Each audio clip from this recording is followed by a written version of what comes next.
अक़वाम मुतहदा में अमेरिका के नुमाइंदे माइक वॉल्ट्स का कहना है कि सदर ट्रंप का सब्र हमेशा कायम नहीं रहेगा, लेकिन ईरान को ये समझना होगा कि उसकी सौदेबाजी की ताकत रोज़ बरोज़ कम होती जा रही है। खलीजी अरब ममालिक आबनाए हुर्मुज़ के मुतबादिल रास्ते तेज़ी से तैयार कर रहे हैं। अमेरिका भी अपने अड्डों को ज़ेर ज़मीन लेकर जाएगा।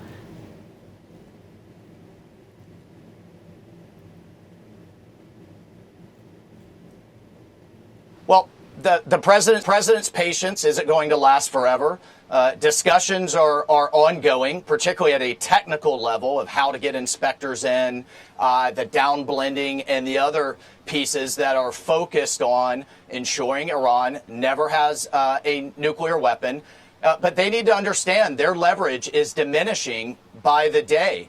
The Gulf Arabs are creating all kinds of alternatives to the Straits of Hormuz. The UAE is moving oil through its pipeline that it's expanding. The Saudi Arabia is moving oil through its pipeline that it's expanding. We will create alternatives to our basing posture there. We will harden some may go underground, others will move.